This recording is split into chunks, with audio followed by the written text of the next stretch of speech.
June 11th, Daily Devotional, Lift 'Em Up by Ellen G. White, Learning from the Divine Teacher. And he shall sit as a refiner and purifier of silver, and he shall purify the sons of Levi, and purge them as gold and silver, that they may offer unto the Lord an offering in righteousness. Malachi chapter 3, verse 3. Here's the process, the refining, purifying process to be carried on by the Lord of hosts. The work is most trying to the soul, but it is only through this process that the rubbish and defiling impurities can be removed. Our trials are all necessary to bring us close to our Heavenly Father, in obedience to His will, that we may offer to the Lord an offering in righteousness. God has given each of us capabilities, talents to improve. We need a new and living experience in the divine life in order to do the will of God.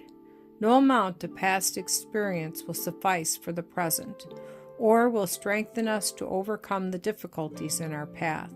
We must have new grace and fresh strength daily in order to be victorious. We are seldom in all respects placed in the same condition twice. Each has his own experience, peculiar in its character and circumstances, to accomplish a certain work. God has a work, a purpose in the life of each and all of us. Every act, however small, has its place in our life experience. We must have the continual light and experience that come from God. We all need them, and God is more than willing we should have them, if we will take them. He has not closed the windows of heaven to our prayers, but there are those who have felt satisfied to pass on without the divine help they so much need. We need to learn of the divine teacher as much now as at any period of our lives, and even more. And the more experience we gain, the nearer we draw toward the pure light of heaven, the more shall we discern in ourselves that needs reforming. We may all do a good work in blessing others, if we will seek counsel of God and follow on in obedience and faith. The path of the just is a progressive one, from strength to strength, from grace to grace, and from glory to glory. The divine illumination will increase more and more, corresponding with our onward movements, qualifying us to meet the responsibilities and emergencies before us. Real godliness is diffusive and communicative.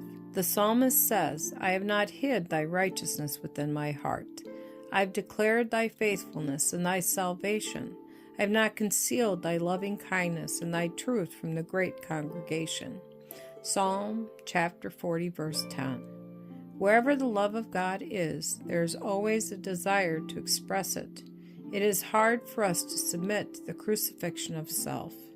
We may be thoroughly converted and transformed and be indeed children of God, enjoying not only the knowledge of His will, but leading others by our example in the same path of humble obedience and consecration.